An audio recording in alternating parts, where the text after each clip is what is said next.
Welcome to the Best Business Podcast. My mission is to help create 200 new multi-millionaire business owners. How? You'll do better when you know better. In my interviews, you'll hear from self-made millionaires, seven-figure business owners, authors, and world-class experts sharing how they did it so you can too without experiencing the same obstacles they did. Now, if you like this interview, please share it with a friend you think will benefit. They'll appreciate it, and I will as well. You can also connect with me on social media. Look for Daryl Urbanski, D-A-R-Y-L, Urban Ski, U-R-B-A-N-S-K-I, and add me so we can be friends. Now sit back, relax, and enjoy what I've prepared for you right here, right now. Hello, everyone. Thank you for joining us. My name is Daryl Urbanski, your host as always, and today we are joined by Rocky Lalvani, the millionaire next door. He started out with basically nothing as his parents immigrated to the United States when he was only 2 years old. At the time, his dad was 42. It was their second big move in life, and they were starting over yet again to create the American dream. In spite of a lot of struggles and his mom passing away when he was 7, he has been able to achieve financial success. And Rocky wants to share all he has learned along the way so others can achieve their success much faster. His focus is on helping people to know their purpose and then bring balance to their health, wealth, time, relationships, spirituality, and overcome those voices in all of our heads that prevent us from reaching our full potential. So Rocky, thank you so much for joining us today. It's an honor and a pleasure. How are you doing? I'm doing wonderful, Daryl. Thank you so much for having me on the show. It's my honor to be here. Yeah, it's an honor to be able to share some mind space with you and be the one that gets to actually talk to you. I mean, it sounds like quite a fascinating journey. So your family came to America. Were they business-minded people, entrepreneurs? What was the drive to come? Like, why America? Why then? Why not anything else? I think they believed in the American dream. They saw it as a place where anyone could have success. Mm-hmm. And I think it was around that time that a lot of my dad's friends were kind of coming to the United States around the same time. Mm-hmm. So my mom's sister had come maybe a year or two before, and my dad's brother had come a year or two before. So they had some people who had kind of taken the first steps. And I think they just saw more opportunity in the United States than they did back home, and the ability to create a new life. And so they picked up again in the second time in their life, and they said, let's go. Got it. And, at that time, when they immigrated, you were only allowed to bring $25 with you. So that's kind of what they started out with. They had a little bit of friends and family here, but we started off with basically nothing and living in the not so great places, and just continually over time, everyone just continued to work hard and build and create success. Now, did they have any trades? Like, was your dad was he a carpenter or a leather, worker or what? So technically my dad, when he left, he was a pharmacist. They owned a pharmacy there. Mm-hmm. But when he came to the United States, his pharmacy license was useless. Right. So he kind of went back to school for, he didn't actually, I don't know why he didn't go back to pharmacy school. Mm-hmm.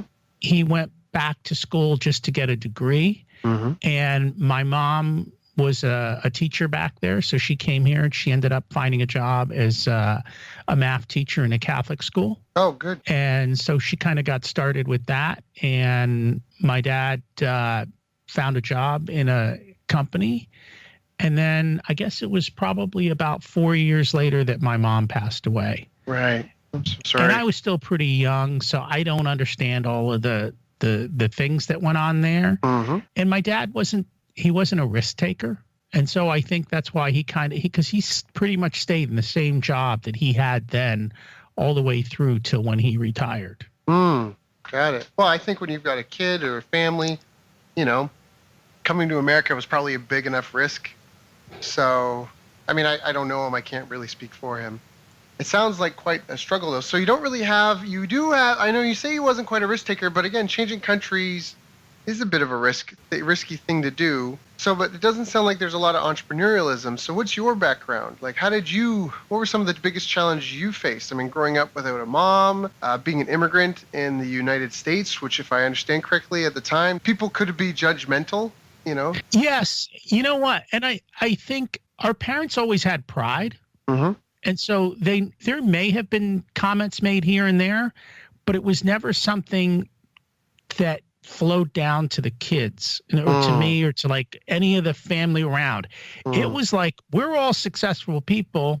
We're starting over. And literally, within a very short period of time, they continually moved up the economic ladder. That's so excellent. Even though he didn't do tremendous, all the people around us did successful.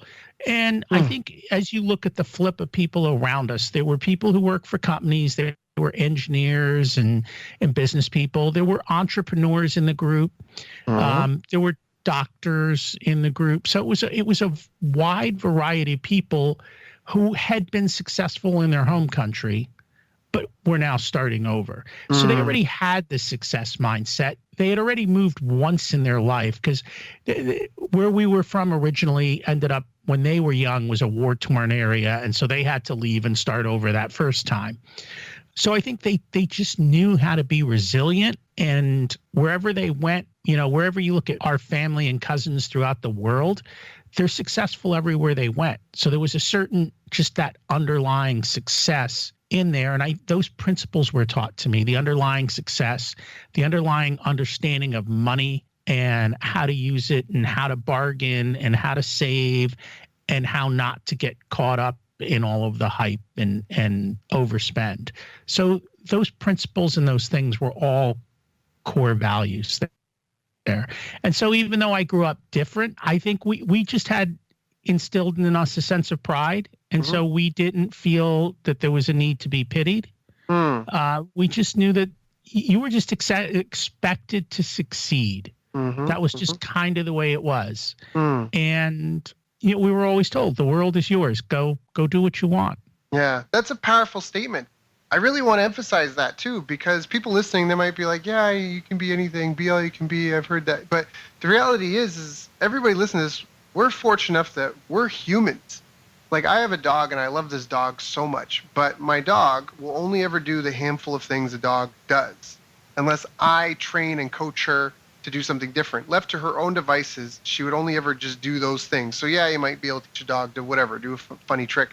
But a human, you can decide any point in time, any day, I want to be an astronaut. I want to scuba dive. I want to learn ballet. I want to learn how to do a backflip. I want to get in the best shape of my life. I want to learn a new language. I want to create something that's never existed before. Like, we literally get to shape we are amazing. And this isn't some wooey woo foo woo. If you think and wish and attract it, it comes. Like, you just can go out and get it in the world and build it and work towards it and make it happen. And it's just so powerful, and people just don't use it. It's like everyone's got the power of the universe in their back pocket, and they just kind of sit around watching The Simpsons, and anyways, I just want to emphasize that. I don't want that to be lost on people, because what you said is really, really true. And it sounds like a really healthy environment you grew up in. It was. I was lucky. And I agree with you entirely. And more so, the world has dramatically changed since I was little, because back then, to be able to do what you're doing right now was impossible. Right. And now it's possible. The ability to promote yourself, to create a brand, and to do it with next to no money. Yeah. And to do it worldwide has never been possible like it is today. So there are no excuses. Yep. Yeah. So what are some of the mistakes you see people making with their money and in their goals to achieve financial freedom? Like, what are some of the big myths or just major faults people have in their behavior and relationship with money? So I think it comes from a couple of different standpoints. Personally, people don't save. They blow all their money. And I can't tell you how many stories I've heard, even high income earners, business people who are generating well into the 6-7 figures who have no money. They blow it all.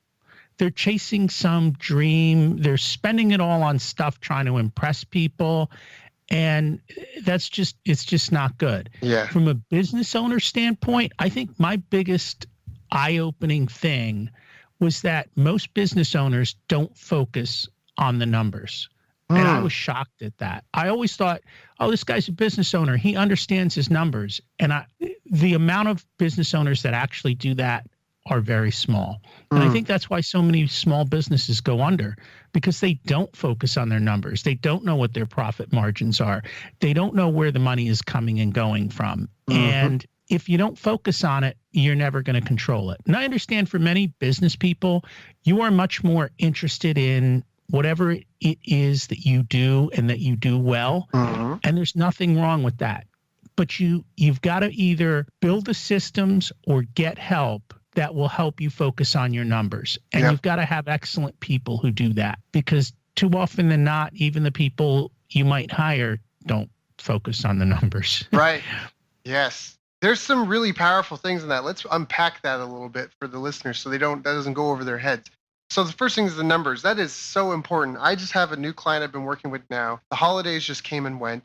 And they have a couple of different software companies, one doing about 4 million a year, 3 doing about $1 million a year. And they have, fair sized marketing budgets. And they had a campaign and they were buying customers for about $40 per sale, which is okay. And they have a $47 per month subscription program is the second lowest tier that they have.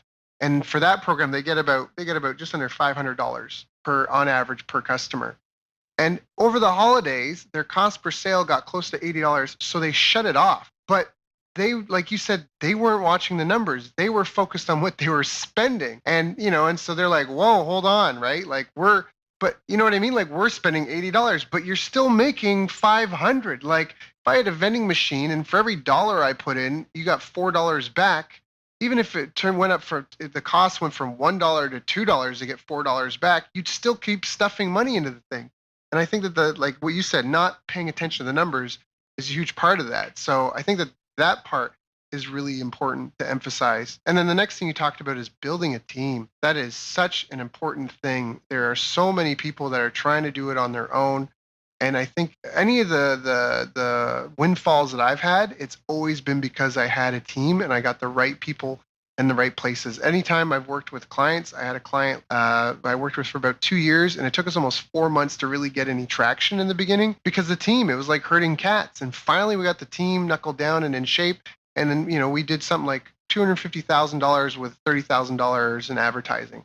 And it was just, it's really just about being able to get those people in place and recognize what you're good at, and not necessarily just avoiding your weaknesses, but surrounding yourself with people that can support you with what you're weak at. Doing what you love. The money isn't necessarily in doing what you love. It's in getting people to agree to have what you do done. I just want to unpack that a little bit because you said that so quickly and eloquently and succinctly that I wanted to make sure people kind of understood that a bit. Go ahead. And so having a team is very important. And I say let the experts do what the experts do, but just be careful, because what happens sometimes is you have one expert doing something and then you have something else you need done. And you're like, hey, can you do this too? And they say, yeah, sure, I guess we can do that. But wait a minute. If they're an expert in X, don't ask them to do Y. They might do it, but they're not going to do it well. And what they do might screw things up. Yep. So be careful in how you look at your team and your experts. Let them stay in their lanes and find the right people for the right lanes. So now, do you have any advice on doing that? It's difficult. Finding good people to work with is difficult. When I find good people to work with, I let them run and I let them alone and I keep them happy. Right. And I don't meddle in their stuff. We come to an agreement, you're going to do X, and then they do it and I know they can do it well. In the future, when I have X to be done, I call them, I go, handle it. We don't fuss over money because I know they're going to charge me appropriately.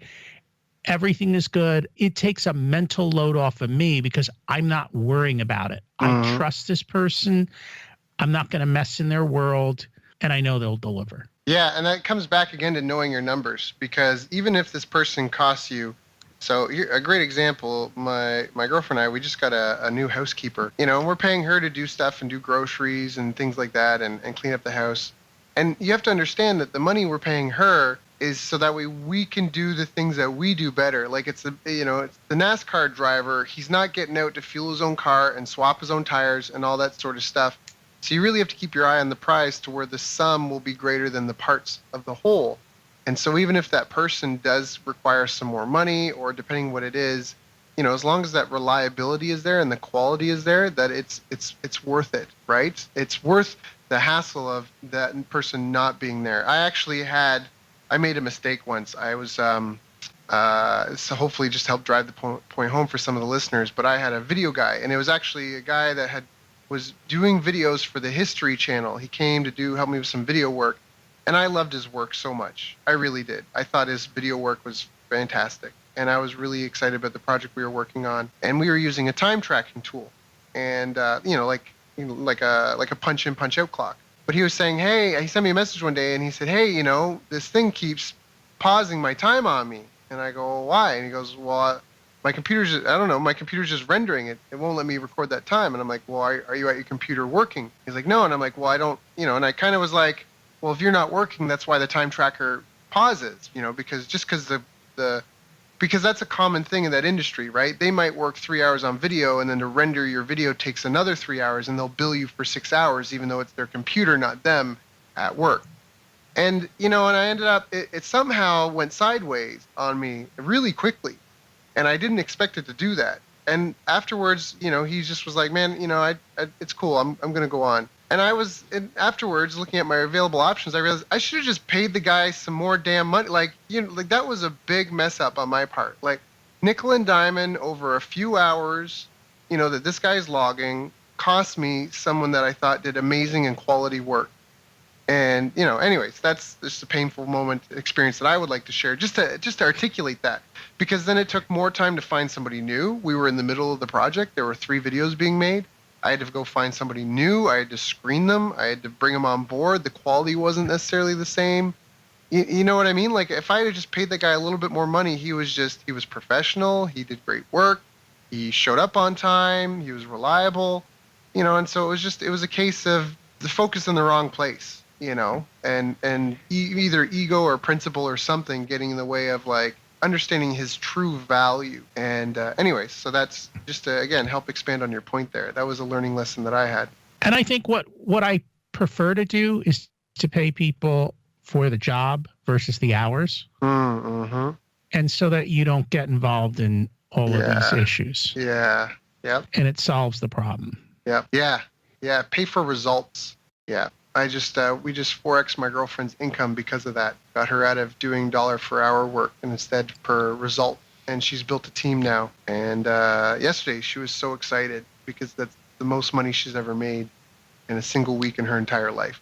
And she was just doing this happy dance. And when you get your oil changed your car, these days it's like $60 to get your oil changed. It takes them 15 minutes to do. You go get a teeth cleaning at the dentist in Canada, I think. Last time I did, it was like $120. I wasn't even in there for a full hour. But you're paying, it's that story of the guy, his furnace breaks down, and he calls the repair guy, and the repair guy shows up and comes in, goes down the furnace, and he's like, oh, this is the problem. He takes out his hammer and knocks on the furnace a couple of times, and the thing just starts right up. And the guy, Joe's like, man, that's amazing. What do I owe? And he's like, oh, I'll send you the bill in the mail. It's like, oh, okay. And, Joe, and the guy leaves, and Joe's all waving at the door. And then he gets the bill, and it's $100, and he calls the guy to complain. He goes, hey, what's going on? All you did was knock my furnace with a hammer. What's going on? And it was a really cold day that morning. It was a super cold day. And Joe, like, oh, sorry, let me itemize that for you. And so then he gets a new invoice in the mail, and it says, hitting your furnace with a hammer, $1. Knowing where to hit, $99. Absolutely. You pay for what you get. So moving beyond that then, what would you recommend anyone that's starting out or struggling right now that has no idea how they could afford to hire someone, that maybe just feels a little lost? Are there any foundational principles you would guide them to help them through that time?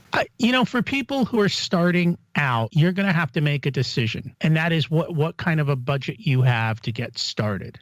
So for some people, they may have an abundance of time. And for other people, they may have an abundance of money, but a lack of time. So you have to look at which one you are, and maybe you're somewhere in between there. And if you've got the time and you don't have the money, then just start doing it. Learn what you need to learn for the next step and do it, and try it out and fail and try it again and do it a little bit better and try it again and do it a little bit better. And these days with the internet, you can learn how to do practically anything. So it's not that difficult. And if you find yourself in a group of people who are in a similar industry as you, who are on industry boards, they'll help you. You know, you can say, hey, I'm doing this. I tried XYZ. I'm stuck here. What's next? And you'll get 100 opinions. 99 of them might be wrong, but you can at least start to figure out what to do and go forward. I think the biggest part for a lot of people, especially starting out, is to start. If you don't start, you sit there and you struggle and it spins around in your mind, and there's so many fears and uncertainties, and all of that prevents you from doing anything. You're better off starting out and at least trying and failing than you are to never try at all. And I think one of the things people need to be watchful for is, if you don't have a lot of money to invest, then don't make big bets. Don't put your entire, pile of chips on one number hoping that it's going to come up and win, because in the beginning we all screw up. So make sure you take measured risk so that you can continue to take risk and you can continue to keep trying something. And I think you also, especially in the early parts, if you can't afford the experts, then spend your time reading, learning, find a mentor, take a course, and just go slow. And I think the biggest thing is risk prevention. You don't want to get wiped out. So take your time and be slow. And when you're and we're all going to struggle, right? So know up front what you're going to do when you struggle. And that means, all right, I'm going to start this project and I'm going to do these 7 steps. When I struggle at step 3, if I can't get through it, then I'm going to pay someone to help me through step 3. Or I'm going to go and, I have a group of resources that I can go to. So if you know that you're going to struggle, be ready to not get stuck at the struggle. Have a plan in mind for how you're going to handle the struggle, how long you're going to struggle before you ask for help. And you've got to ask for help. I think that's the other big problem. No one wants to ask for help. Nobody wants to admit, was it success has many fathers, but failure is an orphan? Nobody wants to admit, right? Nobody wants to admit when something's not working well or failing. Yeah. I've made tremendous mistakes throughout my life. And especially in investing, I've made hundreds upon hundreds of thousands of dollars in mistakes. And in spite of that, I still have massive success. Because if you don't take the chance, you're never going to get ahead. That's what makes it hard, I think, in business, because I've definitely gone through it myself. Like you're gambling with money, and money is just an inanimate object, right? It's just an idea, money, but it represents so much power to a certain extent, and so much time and energy and effort invested. So it's hard to be detached. And if you're playing basketball, and you miss a bunch of shots, you're like, whatever, I'll just keep shooting and I'll make it. But when it's your money, it's so much harder to be that way and be like, oh, geez, I've got no money this month, but let me keep hustling and negotiating and making deals and, helping people, and, maybe some will come together next month. I had something last year where I went very close to having no money, and I'm actually a saver. You say people tend to save. I tend to try to not spend anything more than 70% of what I make, including what I save. That other 70, the last 30%, it just disappears. No one knows about it. No, it's off and it's for rainy days. And I really did have to help in some family things. And then the business stuff, it was 3-4 months. It was nothing I was doing was worked. And when I was literally getting so close to my last dime, I signed a $100,000 US contract. And then I had another thing come through and another thing come through and another. And so, but it's that, like you say, you fail, but it's you gotta try and be detached, and anyways, that's why I say I like what you said about mitigating risk. You have to find a way to protect yourself, but then still be able to play that game, because you got to be in it. If you please correct me if I'm wrong in any way, shape, or form. And that's why I love about what you said. Protect yourself, mitigate your own personal risk as much as you can. But in business, you're going to hire people and it's not going to work out. It doesn't mean you shouldn't hire anyone anymore. You're going to spend money on advertising and it's not going to work out. The product or service you're doing is going to be made redundant. You're going to have to start from zero again. The world's going to change. Geez. Could you imagine being the first guy trying to sell a fax machine? And now with the internet, do people even still use fax? It's evolved and changed, and so just don't know what's going to happen. The top 100 or Fortune 100 companies, they're not going to be the same ones most likely in the next 50 years. Do you have any habits that people should? Well, so yeah, if you're a business person, why are you in business? To make a profit, right? Right. So profit first. The first thing you should do is set aside your profit. And in the same thing in your personal life, right? The first thing you should do is pay yourself first. So pay yourself first, pay your profits first, and put them aside and keep them protected and let them grow. Everyone wants to keep reinvesting in their business and they never put aside their profits. And one day the world changes and their business is gone and there was no profit. So if you do that up front and you keep building it, then when the hard times come, you have this giant bankroll on the other side. And that's your ability to weather the storm. To step in and change your family's, the direction your family's going in, or And I mean, I can't tell you how many small businesses I hear that something happens in the owner's life. Either they get sick, a family member gets sick, something happens, and the whole business falls apart. Because there was never any margin in the business. There was never any ability to handle up and downs. And there's always going to be up and downs. That when things are good, this too shall pass. When things are bad, this too shall pass. So be ready for it. Do you ever feel that there's anything holding you back in your business career? Over my career, absolutely. There's been a million things that have held me back. And it's a lot of what we talked about. I think one of the biggest ones was the fear of getting started. And it wasn't even so much the fear of getting started. It was like, well, what should I do? I want a business. What am I good at? And just spending so much time struggling with what I could do. And it's kind of funny now because one of the business ideas I had was literally back when I was in college. And I grew up with the age of the PC coming to be. And so I was one of the first people as a kid, I knew how to use Multimate, and Multimate is Excel today. I mean, it's precursors to it. And I was in high school teaching accounting departments how to use this electronic spreadsheet because I used to do everything by hand. Right. And so my business idea was like, you know what? I could just build spreadsheets for people. Right. And I never did it. I always thought, who's going to pay me? Ooh, this, ooh, that. Just a couple of months ago, I was reading in the Wall Street Journal how all of the biggest corporations in the world are sick and tired of the fact that all their numbers are being done on Excel because none of their business systems can do anything.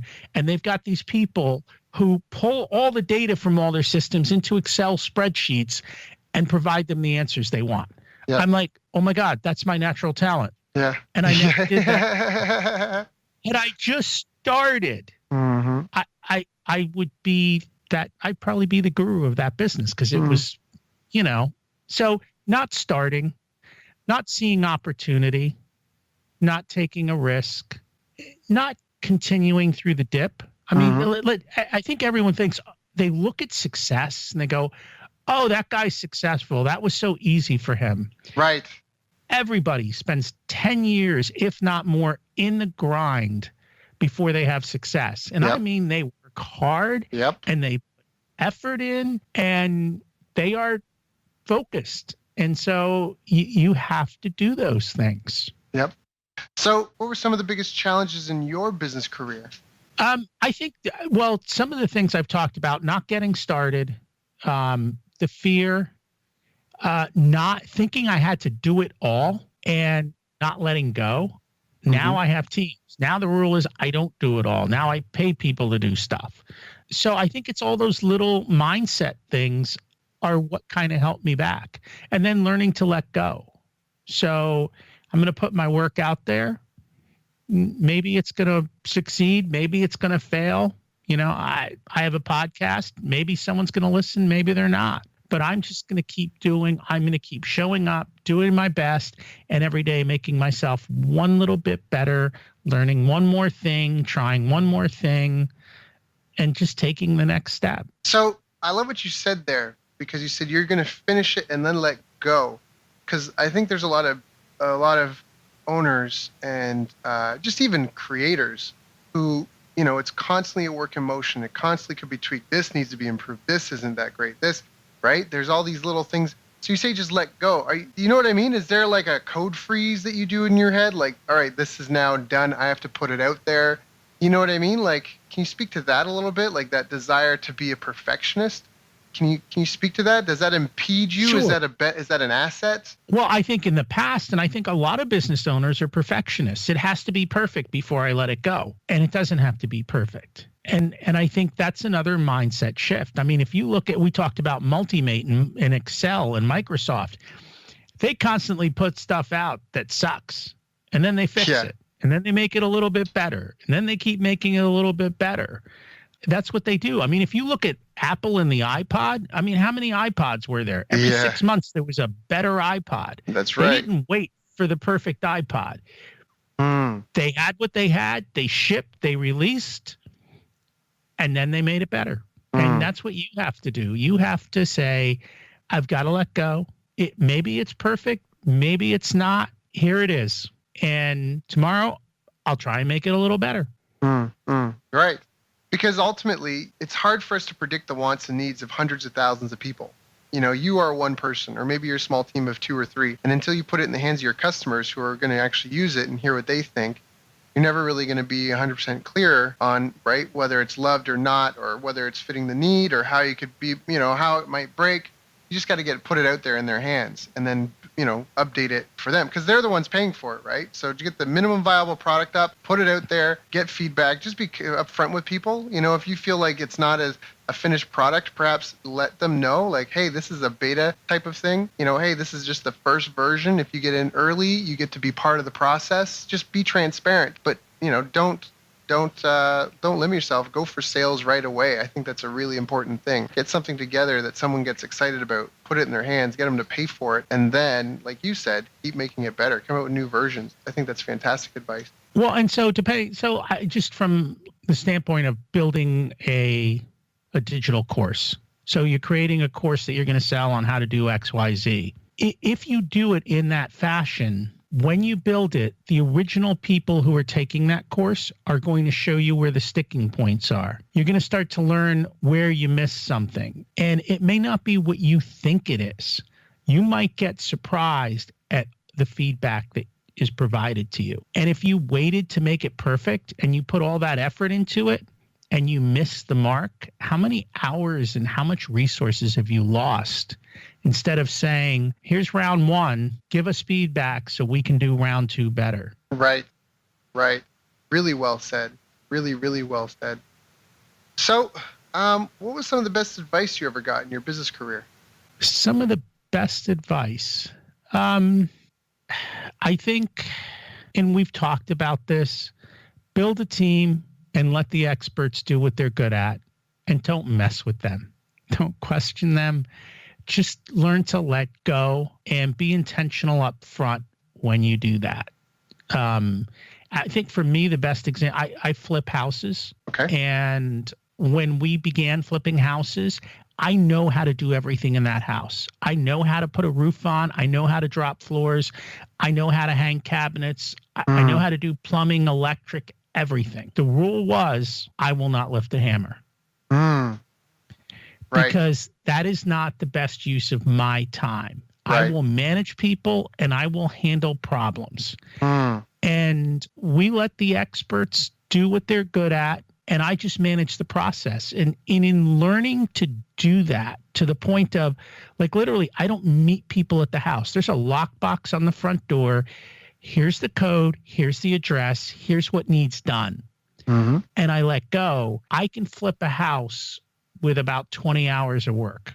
That's awesome. And it's because I've learned to let go and trust. Right. And that's probably the most important thing. You're an entrepreneur. Your job is to figure out how to do something, figure out how to do it really well, and then systematize it and let someone else do it. Right. I love that. So we had a previous guest, Brad Martineau. Great interview. Anyone that wants to check it out, definitely go listen. Give it a listen. He gave me this quote, and I use it all the time, and he just says, when you look up the word entrepreneur in the dictionary, what it says is a person who organizes a business or businesses. What it doesn't say is a person who answers the phone, does the bookkeeping, makes the sales, mops the floor, delivers the service, right? Like, that's not what it says. It's a person who organizes it all. And I think that that's a really powerful thing. And it goes back to what we were saying before about building that team around you and having those. I just love what you say, that even though you know how to do everything, you don't lift a hammer, because that limits your ability to grow and scale. You are in the business of creating opportunities for other people to make an income, right? Like, everybody wants to show off how good they are. Everyone wants to show off how great of a doer they are. But it sounds like you're like, I can't, I could, but I'm not touching a hammer. And I think that's really powerful, because it allows you, like you say, with 20 hours to flip one house. So you could be flipping 5, depending on, what you've set up, you could be flipping multiple houses at a time, but you couldn't do. It would be physically impossible to do if you were the guy doing everything. If you had a full-time job and you're coming back on weekends and evenings to work on this place, and maybe that's where you start. But that's not what's going to get you to where your goals are. So I just think that's a powerful thing. Anyone listening to this, there's been some great gems in this interview. You may want to go back and re-listen to it all. I certainly hope you've had a paper and pen to write some notes down, because, again, even if you never look at them again, just by writing it down, you're more likely to remember it. Did you have any role models growing up that helped you figure this stuff out? How did you learn all this stuff? Where did you get that wisdom? So growing up beyond family, probably not. And I say that not because I was so smart. It was because I was so arrogant. And so I continually made all these mistakes, and I kept screwing up. And all those things have prevented me from making even more money, because I had to learn them the hard way. Had I understood these things up front and had the confidence to just do it, I would be 100 times further along than I am today. And I'm pretty far along. So, it. Yep.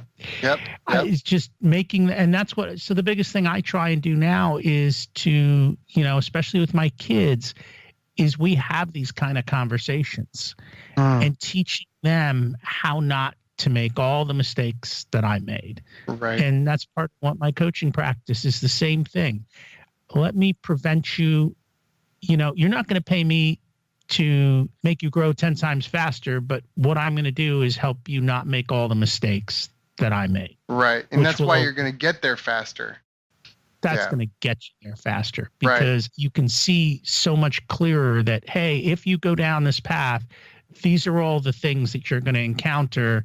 Here's a simpler, easier way to do it, and figure out how to make that happen. And that's the other thing. I was just having a conversation with someone earlier today.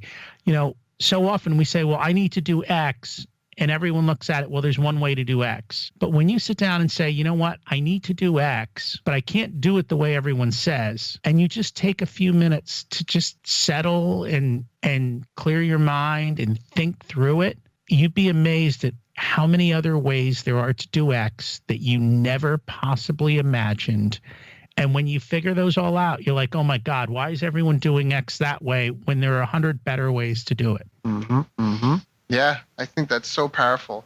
You might not be able to change the speed limit of the highway or make the car go faster, but you can prevent the flat tire. You can prevent the radiator, blowing up. You can prevent all these other things that could happen that other people didn't realize. Oh, you're not supposed to drive over you're not supposed to do this, you're not supposed to do that. You're not supposed to go off-road. You're not supposed to. I think that's fantastic.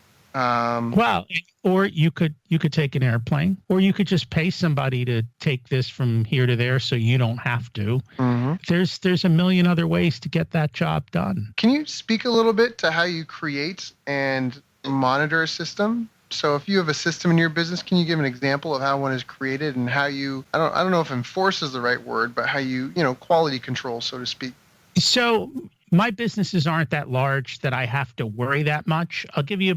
I'll give you the perfect example more so from real estate, because that's the one that is most systematized for me, in the sense that I call the painter and he says, what color to paint the house? And I go, the same color you always paint the house. We're not going to make this decision. Go paint the house. You know the colors. There's two of them. This goes on the trim. This goes on the wall. When we put appliance packages in, we don't, what should I put? No, it's a standard appliance package. This is what goes in. So we try to remove decisions that don't really matter and make them as simple as possible. Same thing goes, for bookkeeping. This is the way things get logged into the system. And, if you're a small business, and one of the things you can do is to separate your accounts. So separate your personal expenses from your business expenses. Whenever you do a business expense, use a business account or a business credit card, because otherwise things get mixed up. And again, you're losing focus on the numbers. So have those things, or have checklists. If I'm going to do a certain task, even if I'm doing it myself and I'm going to be doing it over and over again, create the checklist, just like an airline pilot, right? He gets in that airplane. He's got a checklist. This is what I do. This is how I do it. And so create a checklist. Like for whatever the tasks you do, especially the ones you don't do that often, but are important. If you do something once a month, have the checklist for once a month. This is the end of the month. I need to review my numbers. Okay, what do I need to do to review my numbers? Should I sit here and think about it again? No, I pull out a piece of paper and I go down the checklist. And then at the end of that month, I go, I don't like the way step 4 went. Okay, here's a better way to do step 4. Change my checklist. Now I'm done. The next month, I've got my checklist again, and step 4 is improved. And maybe this month I improve step 7, or maybe I go to a conference and I learn something and I'm like, wow, I could implement that. Okay, where does that go? Into which checklist? Put the step in, and it's there. So the whole purpose of systems is to take the mental load off.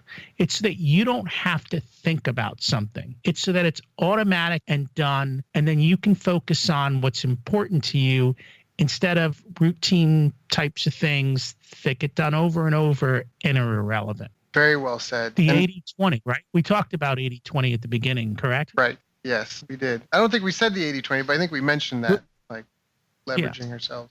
Do you want me to go into the 80-20? I can dig into it if you want. Well, I think people kind of get the concept. The idea is that, 80% of your results come from 20% of the effort. And that's really kind of the goal, right? I mean, it's the focus not on the trivial many, but the critical few. And I think we can all think of that in a life. It's almost like with productivity. The reality is, as business owners, we're not productive all day, every day.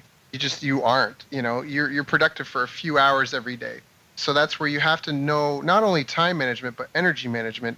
So when you are being productive, when you have those moments of energy, that you're getting the critical stuff done, that you're not. Well, and so think about, so take that a step further. 20% gets you 80%, right? Right. 40% gets you 96%, right? And that leaves 60% for 4%. Screw the 4%. Go enjoy your 60%. Build another business. Enjoy your family. Yep. Go to the gym.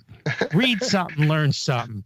Right. Go do something else with the other 60% and be happy with the 96%. Yep. Because you can gain so much more from that 60% of time than you could from that extra 4% of whatever you were going to achieve. And one of my mentors, he said something that was really, and maybe you could speak to this in a little, anyways, maybe you could say a couple of words on this.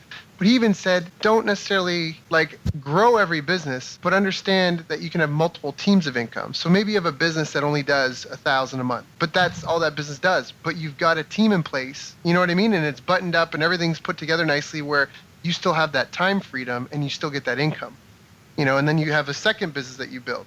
And that came from, at the time, I was running a martial arts school, and he was like, look at your business like you've got an adult business, you've got a kids business, you've got an after school business, you've got a pro shop business. These are all different businesses, and you want to grow them all independently, but you also have to recognize that they're separate entities in and of themselves. And so be okay with one business only doing whatever it does, but just almost like you say, focus more. The importance was more on the systems and processes in place versus how much money it was necessarily making. Because I know some people that get trapped, almost like you're saying, like they're doing 6 figures, 7 figures, but they're putting in 100 hours a week. They're estranged from their family and friends. Their health is deteriorating. And that's not everybody, right? There's a lot of people that are rich that are happy in their lives. But would you agree with that? What would you say to that? I absolutely agree with that. And if you think about that, though, from a risk standpoint, if I have 7 streams of income and 4 blow up, I still have 3 streams of income. And if I have 3 streams of income that are doing well and 4 blow up, I might be able to take those 3 streams and boost them up to make up. On top of that, if you've got 7 streams of income, you now have things that can overlap. So something that's helping you in stream 1 can help you in stream 6. And maybe you're doing something across all the streams. And at the base of all those streams is accounting, right? So if you've got accounting across 7 streams, now you can essentially build stream 8, which is to create an accounting business that knows how to do all these different things, put it in place, and now sell that service to someone else. So now you're creating streams within your streams. Or if you're a business and okay, I have a business. Well, you need a place for your business, right? So now you buy the building. So now you have a real estate business. Now you have 2 streams of income. You have the business and the property. And the business is paying for the property. Maybe there's space for a second business in there. Someone else is now paying for your property. You're paying less, and you're creating multiple streams.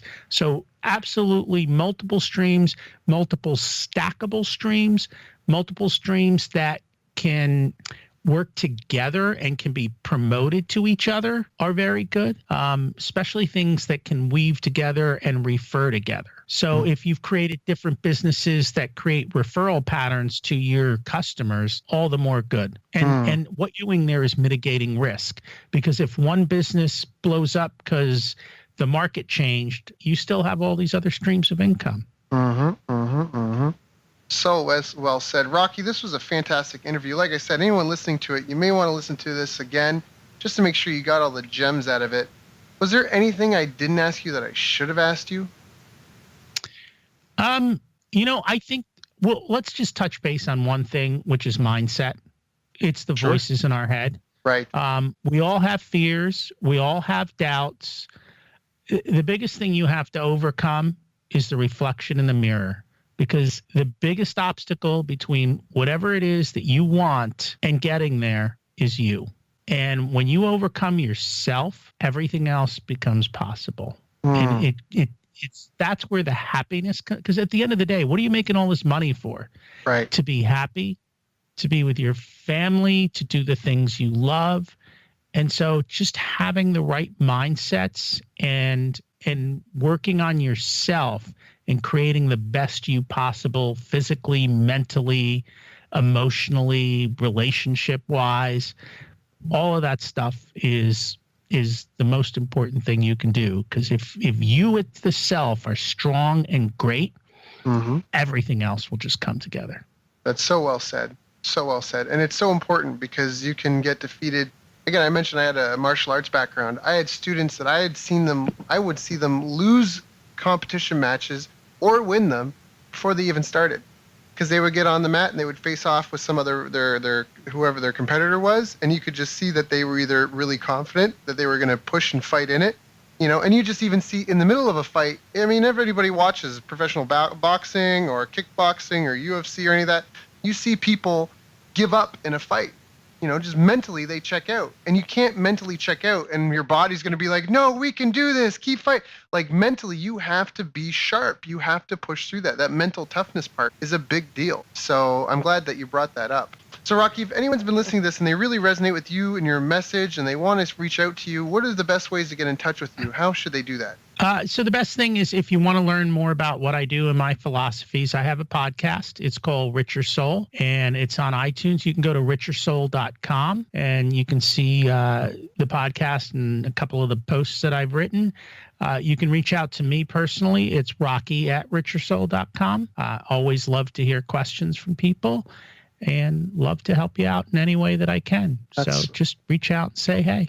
That's so awesome. Rocky, I want to thank you for coming and sharing with me and my listeners You already have your own following, you've got your own businesses and your own kids and family that you could be focusing on, but you took the time to come and share with us. And I know this call is going to help a lot of people, so I just really want to thank you for coming and contributing and helping make all of our lives better. So thank you so much. I appreciate your time and your patience and generosity, and hopefully we'll have you back on the show again. Thank you so much, Daryl. It's been an honor to be here, and I'm just glad that I could serve your audience and serve you and help to make you all better. You've reached the end of our interview.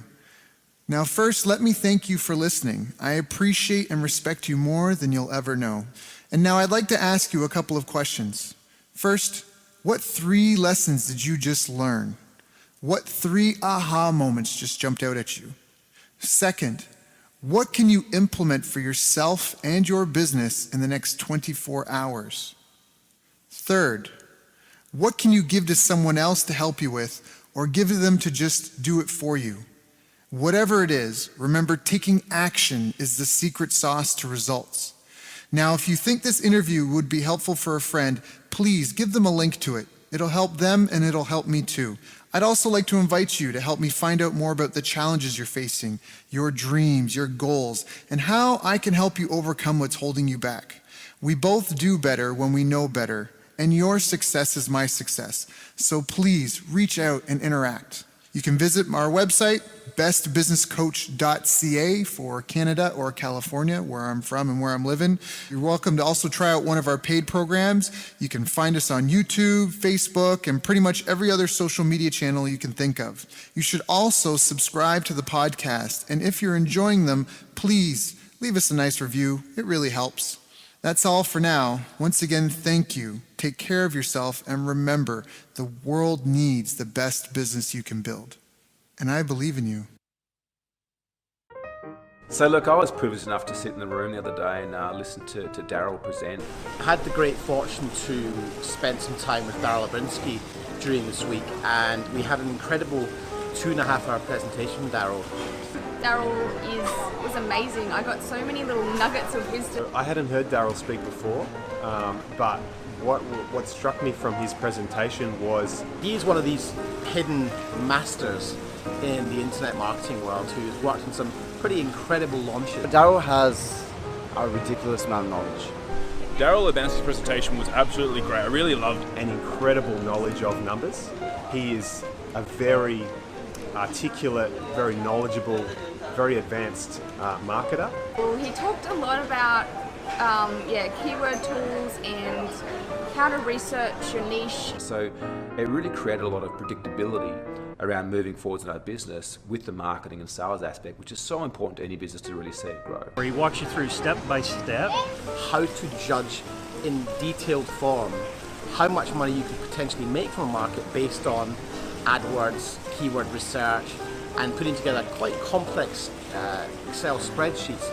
And what I took away from it is not only understanding your niche market, but also looking at and breaking down and going, am I working with the right niche? Is there enough demand there for me to be able to reach my goals? And doing that hard research. There's a lot of gurus out there that present you a lot of the why and the what, but they don't necessarily give you the how. And what I really found with Daryl's presentation, there's no holding back. There was no holding back the screens or the curtains. Like, everything was given to really assist us. His feasibility and due diligence is incredible, and he was able to show us in a really short space of time how to cut through the overwhelm. You're giving us the exact tools that we can use to test something before we even go to start testing it by spending money on it. One of the biggest nuggets that I got out of his presentation was that when people pay, they pay attention, and when people pay a lot, they pay a lot of attention.